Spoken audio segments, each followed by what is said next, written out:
Makanya tadi saya sampaikan gerakan membangun budaya Betawi dengan segala programnya, memberdayakan RW-RW sambil ngurusin banjir, macet, polusi juga dikerjakan. Hadir juga ormas-ormas, Forkabi salah satunya hadir di sini. Insya Allah dengan dukungan semua elemen masyarakat, pasangan Ridho bisa melangkah lebih yakin. Izinkan kami nanti memenangkan dengan cara baik, dengan niat baik, dan kalau berhasil kami akan mencintai, mengurusi masyarakat Betawi dengan aspirasi-aspirasinya tadi. Saya kira itu mudah-mudahan bisa menguatkan keyakinan masyarakat Jakarta terkait komitmen pasangan Ridho ini. Kang Emil, soal struktur kepengurusan kan lagi banyak isu-isu. Saya sampaikan, nanti mungkin di waktu yang tepat saya sampaikan, kita bahkan udah ada program pinjaman buat mereka yang kena PHK, tidak punya agunan, asal berlima, kita akan fasilitasi dalam program namanya kredit mesra ya, tanpa bunga berbunga, tanpa agunan. Itu paling bawah. Kedua, Jakarta setelah ditinggal IKN akan fokus ke ekonomi kreatif, jasa internasional, dan juga wisata internasional. Nah, kombinasi di bawah disupport dengan cara seperti itu, dan jangka panjangnya fokus pada ekonomi baru, mudah-mudahan pengangguran bisa terserap ya, sehingga mengurangi isu-isu lapangan pekerjaan yang masih mungkin bermasalah. terkait dengan RT/RW program tadi kan di-mention. Ya sebenarnya pertanyaannya sangat teknis ya, kalau boleh tidak sekarang, karena ada 70-an program, kalau dibedah ke teknis sampai subuh nggak akan selesai.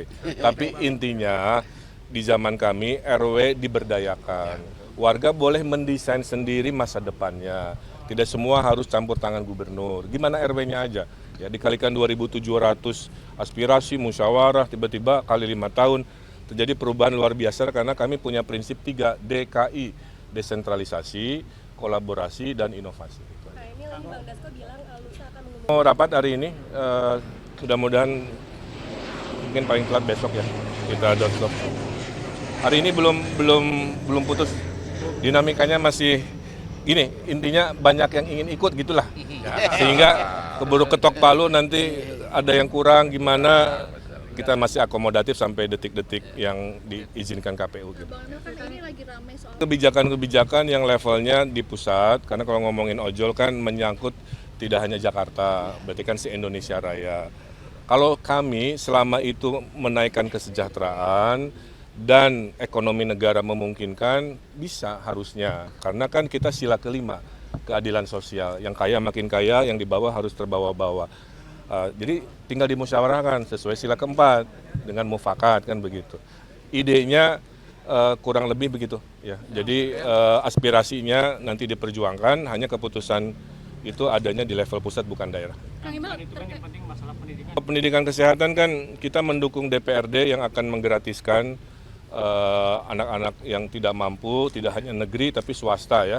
Tapi kan swasta yang sesuai dengan kemampuannya lah kira-kira begitu. Kesehatan juga sama, kita akan program visiting dokter atau dokter keliling, tadi sudah saya sampaikan, kepada duafa-duafa lansia yang susah bergerak kalau ke puskesmas atau ke rumah sakit kan. Jadi dalam konsep Ridho, tidak selalu warga datang ke negara, tapi saatnya negara selalu datang kepada warga. Gitu. Saya kira itu. Makanya tadi saya sampaikan gerakan membangun budaya Betawi dengan segala programnya, memberdayakan RW-RW sambil ngurusin banjir, macet, polusi juga dikerjakan. Hadir juga ormas-ormas, Forkabi salah satunya hadir di sini. Insya Allah dengan dukungan semua elemen masyarakat, pasangan Ridho bisa melangkah lebih yakin. Izinkan kami nanti memenangkan dengan cara baik, dengan niat baik, dan kalau berhasil kami akan mencintai, mengurusi masyarakat Betawi dengan aspirasi-aspirasinya tadi. Saya kira itu mudah-mudahan bisa menguatkan keyakinan masyarakat Jakarta terkait komitmen pasangan Ridho ini.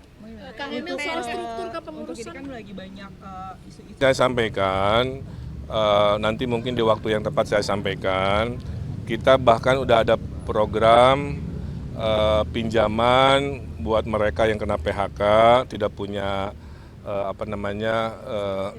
agunan asal berlima kita akan fasilitasi dalam program namanya kredit mesra ya, tanpa berbunga, tanpa agunan. Itu paling bawah.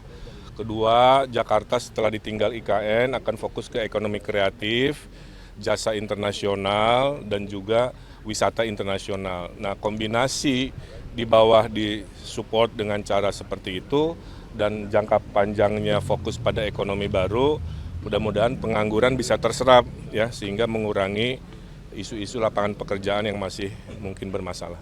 Kan terkait dengan RT RW program tadi kan di-mention. Ya sebenarnya pertanyaannya sangat teknis ya, kalau boleh tidak sekarang, karena ada 70-an program, kalau dibedah ke teknis sampai subuh nggak akan selesai.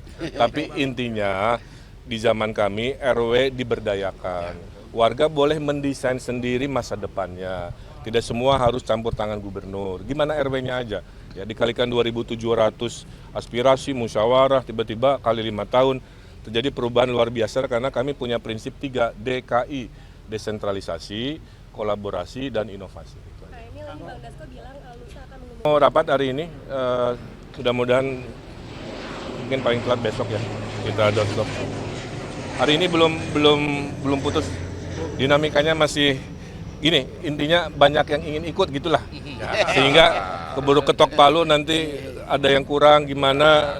Kita masih akomodatif sampai detik-detik yang diizinkan KPU. Gitu. Bang Emil kan ini lagi ramai soal Kebijakan-kebijakan yang levelnya di pusat, karena kalau ngomongin ojol kan menyangkut tidak hanya Jakarta, berarti kan se-Indonesia Raya.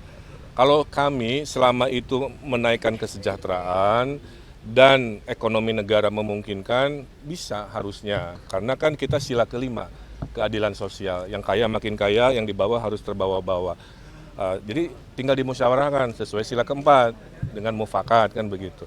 Idenya kurang lebih begitu ya. Jadi aspirasinya nanti diperjuangkan, hanya keputusan itu adanya di level pusat bukan daerah. Kang Emil Itu kan yang penting masalah pendidikan. Pendidikan kesehatan kan kita mendukung DPRD yang akan menggratiskan anak-anak yang tidak mampu, tidak hanya negeri tapi swasta ya.